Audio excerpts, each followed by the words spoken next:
Assalamualaikum warahmatullahi wabarakatuh. Bertemu lagi dengan saya Hernawati. Pada kesempatan kali ini, kita akan membahas tentang bagaimana cara membuat tabel distribusi frekuensi.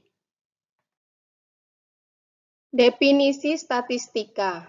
Statistika adalah metode atau ilmu yang mempelajari bagaimana cara mengumpulkan, mengolah, dan menyajikan data, serta menginterpretasikan dan menganalisa data.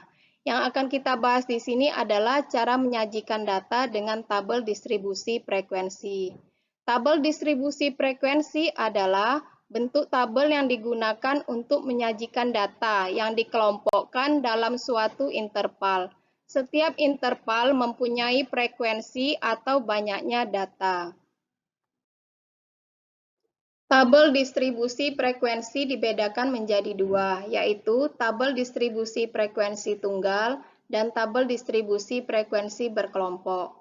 Untuk data yang besar, sebaiknya menggunakan tabel distribusi frekuensi berkelompok.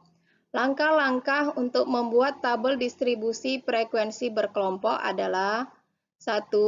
Tentukan jangkauan data atau J, yaitu datum terbesar dikurang datum terkecil. J sama dengan X maksimum dikurang X minimum. 2. Tentukan banyaknya kelas interval atau K dengan rumus K sama dengan 1 ditambah 3,3 log N.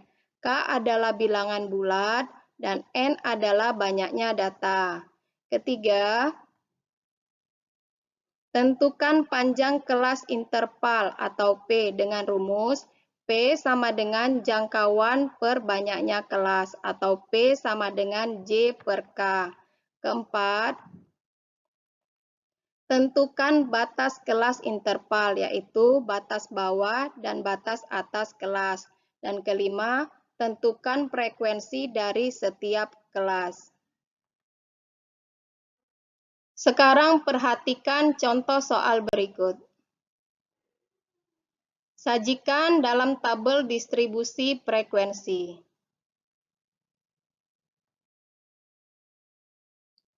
Dari kumpulan data di atas, datum terbesar adalah 88 dan yang terkecil adalah 30, sehingga diperoleh jangkauan data sama dengan 88 dikurang 30 sama dengan 58. Banyak kelas interval atau K sama dengan 1 ditambah 3,3 log 30 sama dengan 1 ditambah 3,3 log 30 kita cari hasilnya 1,477 sehingga sama dengan 1 ditambah 4,874 sama dengan 5,874. Kita bulatkan menjadi 6. Panjang kelas interval P sama dengan J per K sama dengan J adalah jangkauan, hasilnya adalah 58 dibagi K sama dengan 6. Hasilnya 58 per 6 sama dengan 9,67. Kita bulatkan menjadi 10. Sekarang kita buat tabel distribusi frekuensi berkelompok.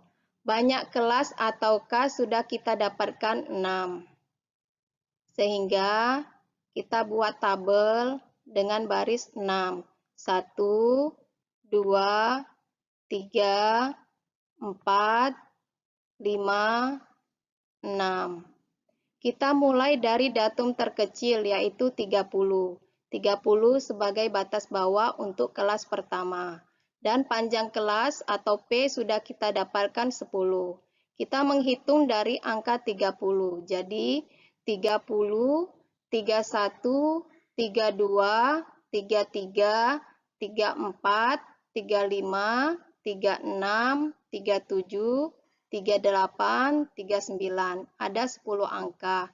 Sehingga kelas pertama intervalnya 30 sampai 39. Untuk kelas kedua, setelah 39 yaitu 40, sehingga batas bawah kelas kedua yaitu 40. Panjang kelas adalah 10. Kita menghitung dari 40. 40, 41, 42, 43, 44, 45, 46, 47, 48, 49.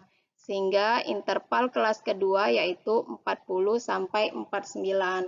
Demikian untuk selanjutnya yaitu kelas ketiga 50 sampai 59, kelas keempat 60 sampai 69, kelas kelima 70 sampai 79, kelas keenam 80 sampai 89. Untuk frekuensi interval 30 sampai 39 kita dapatkan dari data jumlah frekuensi ada 2. Untuk kelas 40 sampai 49 jumlah frekuensi yaitu 4. Untuk kelas interval 50 sampai 59 dari data didapatkan jumlahnya 8 sehingga frekuensinya 8. Untuk kelas keempat 60 sampai 69 adalah 10. Untuk kelas kelima 70 sampai 79 5 dan untuk kelas keenam 80 sampai 89 banyak data ada 1 sehingga frekuensinya adalah 1. Sehingga jumlah seluruh frekuensi adalah 30. Demikianlah pembahasan singkat tentang cara membuat tabel distribusi frekuensi berkelompok. Wassalamualaikum warahmatullahi wabarakatuh.